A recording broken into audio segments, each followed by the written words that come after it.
The pen hesitates. Ink gathers at its tip, trembling, as if unsure whether it should fall upon the page or retreat back into silence. Outside, the wind slips through narrow cracks in the White House windows, carrying with it the distant sounds of a nation at war with itself. Abraham Lincoln sits alone. Not the statue, not the face carved into stone, not the name etched into memory. Just a man, tall, hunched, motionless. In the dim light of a nearly empty room, his shadow stretches across the wall, longer than his body, heavier than it should be.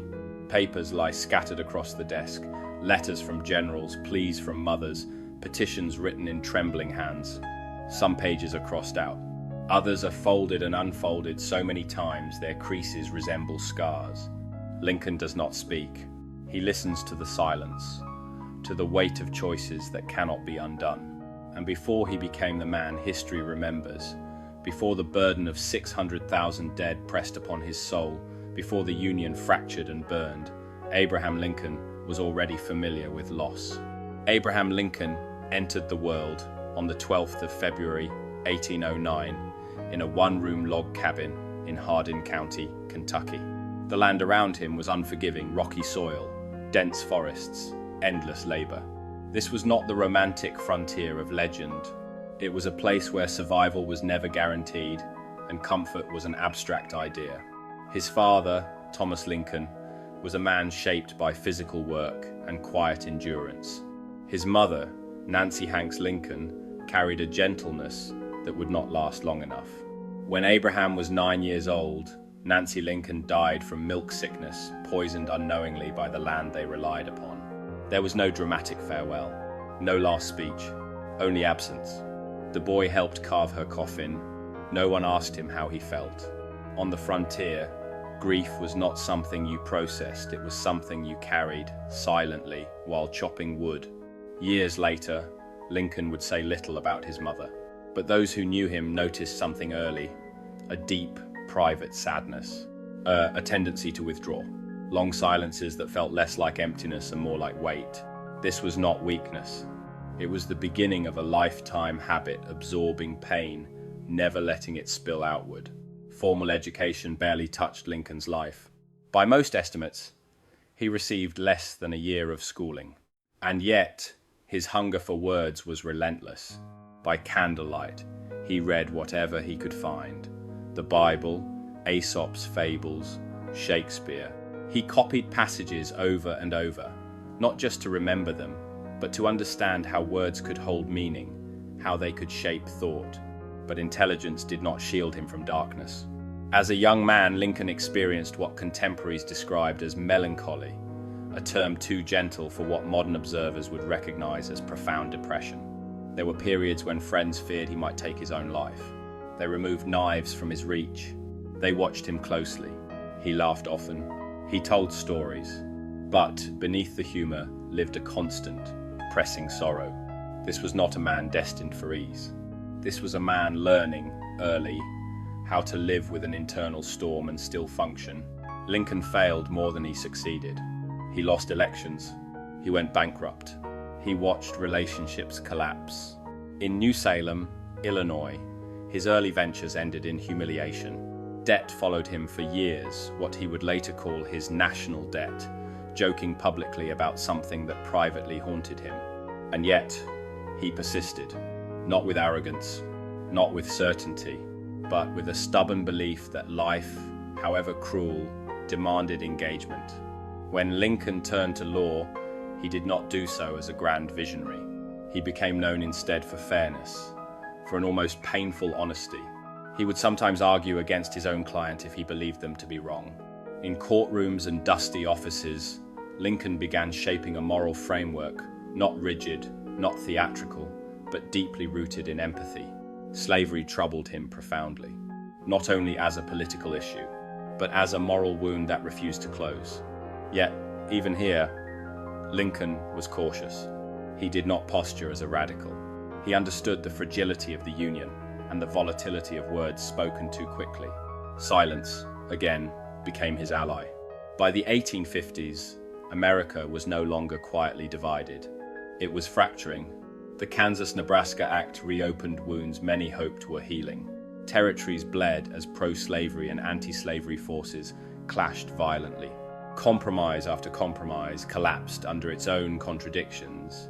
Lincoln returned to politics not because he craved power, but because he could no longer stand aside. His debates with Stephen Douglas were not performances of dominance. They were moral examinations conducted in public. Lincoln spoke slowly, deliberately, often with visible hesitation. He was not trying to win applause. He was trying to tell the truth without tearing the country apart. But history does not pause for careful men. When Abraham Lincoln won the presidency in 1860, the victory felt unreal even to him. Southern states began seceding before he took office. He arrived in Washington under threat of assassination. The White House he entered was not a palace. It was a place of echoing halls and sleepless nights. A place where decisions meant lives and mistakes meant catastrophe. Lincoln aged rapidly. Photographs from 1861 show a man already worn thin. By 1865, he would look decades older. But here, in the beginning, he still carried a quiet hope that war might be avoided, that reason might prevail. It would not. Before cannons thundered at Fort Sumter, before uniforms soaked fields in blood, Lincoln walked the White House corridors late at night. Sometimes he wrote letters he never sent. Sometimes he stared at maps, tracing borders that meant less and less with each passing day. He understood something terrifying. No matter what he chose, people would die. This was not ambition. This was responsibility. And responsibility, for Abraham Lincoln, was never abstract. It was personal. The pen rests again. Ink dries on a half-written page. Outside, the wind continues. Inside, Abraham Lincoln sits alone on the edge of a decision that will reshape history at the cost of everything he has left to give. The first cannon shot does not sound like history. It sounds like thunder tearing open the sky. On the 12th of April, 1861, Confederate artillery fires upon Fort Sumter. The echo rolls across the harbor, across the nation, across every fragile hope that compromise might still be possible. The war has begun. In the White House, Abraham Lincoln receives the news without spectacle. No speech, no grand gesture, only a quiet nod, as if he has been waiting for this moment longer than anyone else. He understands immediately what this means. Not strategy, not maps, not victories or defeats. It means bodies. At first, the numbers arrive slowly. Reports list casualties in neat columns: killed, wounded, missing. Clerks copy them carefully. Ink dries. Pages are filed away. But the lists grow and grow. Soon, the figures blur into something incomprehensible. Tens of thousands. Then hundreds of thousands. Lincoln reads them all. He does not delegate the burden. Every night, he sits with the reports spread across his desk, his long fingers pressing into the paper as if the pressure might change the outcome. He calculates troop movements by day and replays the consequences by night. Sleep becomes shallow. Food loses its taste. His shoulders curve inward, as if trying to shield his heart. Observers notice how often he pauses mid-sentence now, how his eyes drift to the floor before he speaks, as though weighing every word against the cost it might carry. This is not indecision. This is a man counting lives before he spends them. Lincoln begins to visit the hospitals, not for cameras, not for speeches. Often unannounced, he walks among rows of wounded soldiers, boys, really many no older than his own sons. The air smells of blood, antiseptic, and fear. Limbs are missing. Eyes stare without focus. Doctors pause when they recognize him. Soldiers try to rise. Lincoln gestures gently for them to stay still. He does not deliver rousing speeches about honor or sacrifice. Instead, he sits. Sometimes he says nothing at all. He takes a soldier's hand and holds it longer than comfort requires, longer than etiquette allows. He listens to fractured stories about farms left behind, about sweethearts' promised letters that will never come. When words fail, silence remains. And silence, for Lincoln, is not empty. It is full. Each visit leaves something behind inside him, a weight added to a weight already unbearable. When he returns to the White House, he carries the hospital with him, the groans, the smells, the heat of fevered skin. These are not abstract casualties anymore. These are faces. At night, the White House empties. Staff retire. Hallways echo. Lincoln stays awake. He walks slowly, deliberately, past portraits of men who never faced what he faces. He stops before mirrors and barely recognizes the figure staring back at him. His hair is more unruly now, his face deeper lined, his eyes permanently shadowed. He writes letters, then crosses them out, writes again, crosses them out again. Some nights, he stares at the fireplace long after the fire has died, watching only embers, tiny points of light surrounded by darkness. They remind him of something he cannot quite name. Power, perhaps. How small it is, how fragile, and how easily it consumes those who mistake it for something else. History often imagines temptation as loud, a crown offered, a crowd cheering, a throne waiting. But Lincoln's temptation is quieter and more dangerous. Generals urge him to act decisively, to crush dissent, to suspend liberties permanently, to rule without constraint until victory is assured. He could. No army would stop him. No court would challenge him. No precedent exists to restrain him. Other men have taken this path. Julius Caesar crossed the Rubicon and never turned back. Napoleon crowned himself emperor, draped in velvet and gold. Oliver Cromwell dissolved Parliament and ruled by force. They were hailed as saviors, and then remembered as something else. Lincoln knows these stories. He does not speak of them publicly, but late at night, alone, he weighs them. What if holding the Union together requires becoming something the Union was never meant to endure? What if freedom must be postponed indefinitely to be preserved? The thought does not flatter him. It frightens him. And so he chooses restraint not because it is easy, but because it is harder. While emperors wear silk, Lincoln wears black wool. While conquerors surround themselves with spectacle, Lincoln keeps his office plain. His suit grows threadbare. His famous stovepipe hat shows signs of wear. There is nothing theatrical about his presence. Foreign observers are often unimpressed. This is the man holding the fate of a continent? Yes, and that is precisely the point. Power, Lincoln believes, should never look comfortable. If it does, it has stayed too long. In February 1862, tragedy strikes closer than any battlefield. Willie Lincoln, his son, dies at the age of 11. The White House falls into mourning. Curtains are drawn. Silence deepens. Lincoln is inconsolable. He sits beside his son's body for hours. He weeps openly. He speaks to no one. The war has taken many children from many parents, but this one is his. Mary Lincoln collapses under the weight of grief. Lincoln absorbs that too. Some nights, he walks to Willie's room and stands in the doorway, unable to enter, unable to leave. The President of the United States is powerless. And in that powerlessness, something inside him hardens not into bitterness, but into resolve. If suffering is unavoidable, it must mean something. As the war drags on, one question refuses to release him. What is this war truly for? Preserving the Union is not enough. Winning battles is not enough. Men are dying for something larger than geography. Lincoln knows it, and the nation, whether it realizes it or not, knows it too. In his desk drawer lies a document not yet signed.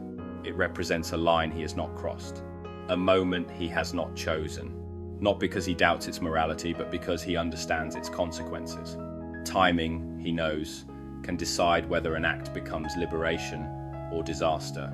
So he waits, not in comfort, not in peace, but in silence. Lincoln sits again at his desk. The pen is in his hand. This time, it does not tremble, but he does not write yet. History is holding its breath, and so is he. The room is crowded. Hands reach forward from every direction. Smiles, voices, congratulations, an endless procession of faces blur together under the chandelier lights of the White House. It is New Year's Day, 1863. For hours, Abraham Lincoln has stood in line, shaking hands, thousands of them. one by one, palm to palm, grip after grip. By the time the last guest leaves, his arm aches, his fingers feel numb, and yet his work is only beginning. Lincoln returns to his office alone. The door closes. The noise disappears. On his desk lies the document, the Emancipation Proclamation. He sits down slowly, removes his gloves, takes the pen. His hand shakes, not from doubt, from exhaustion, from strain, from the simple physical reality of a man who has carried too much for too long. He waits. He sets the pen down. Minutes pass. Lincoln understands something crucial in that moment. History will read this signature long after his voice is gone. And if the hand trembles, posterity might mistake fatigue for hesitation. So he waits until his fingers steady. Only then does he sign. Lincoln. The ink dries. And the world tilts. The proclamation does not end slavery overnight. Lincoln knows this. It applies only to rebelling states. It depends on military victory. It invites backlash, resistance, and violence. But it changes the meaning of the war. From this moment forward, the conflict is no longer only about union. It is about freedom. There is no turning back. Privately, Lincoln confesses that he feels as if he has crossed a bridge that has burned behind him. He cannot retreat, even if he wanted to. This is not the act of a radical. It is the act of a man who has waited until the last possible moment, until delay itself would become immoral. The reaction is immediate. Some cheer, others rage. Newspapers accuse him of tyranny. Politicians abandon him. Former allies turn cold. He is called a dictator, a fanatic, a destroyer of the Constitution. Lincoln reads the criticism in silence. He does not respond in kind. Instead, the war grows bloodier. Casualties surge. The arithmetic of death becomes unbearable. 600,000. The number is never spoken aloud, but it hangs over every meeting, every decision, every quiet walk through the White House corridors. Lincoln ages visibly. Photographs from 1861 show a man still capable of laughter. By 1865, the lines in his face are carved deep. His eyes seem older than the nation itself. Power has not elevated him. It has consumed him. History offers comparisons. Julius Caesar returned from war to thunderous applause and seized absolute power. Napoleon Bonaparte wrapped himself in silk and crowned himself emperor. Oliver Cromwell ruled with iron certainty, dissolving institutions that resisted him. All were hailed as necessary. All believed their authority indispensable. Lincoln is different. While emperors wear velvet, he wears a worn black suit. While crowns glitter, his stovepipe hat frays at the edges. While others expand power to secure their legacy, Lincoln begins to imagine its end. He does not speak of ruling forever. He speaks of elections, of limits, of leaving. This is his quiet rebellion. Lincoln continues visiting hospitals. Now, the silence is heavier. Soldiers recognize him immediately. Some cry, some avert their eyes. He sits beside beds where men have lost legs, arms, futures. Still, he does not preach. Still, he does not glorify. He listens. Sometimes he says only, "I'm glad to see you." And sometimes, not even that. The weight of 600,000 deaths is not theoretical to him. It has names, voices, hands. As the war nears its end, the nation prepares to rejoice. Lincoln does not. He speaks of malice toward none and charity for all. There is no triumph in his tone, only exhaustion. He understands what victory has cost and what reconciliation will require. When peace finally comes, it is not with fireworks. It comes with relief, with sorrow, with the awareness that something precious has survived, but permanently scarred. Lincoln's greatest act is not emancipation, nor victory. It is what comes next. He does not suspend elections. He does not extend his authority. He prepares to give power back. In a world where power is usually relinquished only by death or overthrow, Lincoln proves something radical. That power can be transferred by schedule, by choice, by restraint, This becomes the precedent, and precedents shape centuries. On the 14th of April, 1865, Lincoln attends a play. The war is over. The future, uncertain but possible. A gunshot breaks the illusion. History ends abruptly, but the silence he leaves behind speaks louder than any speech. Lincoln is remembered as a monument, but monuments do not shake hands until their fingers go numb. They do not sit silently beside the wounded. They do not wait for trembling hands to steady. Lincoln's greatness lies not in certainty but in discipline, not in power but in restraint, not in domination but in the courage to let go. And in a world that still confuses authority with strength, his quiet example remains unfinished business.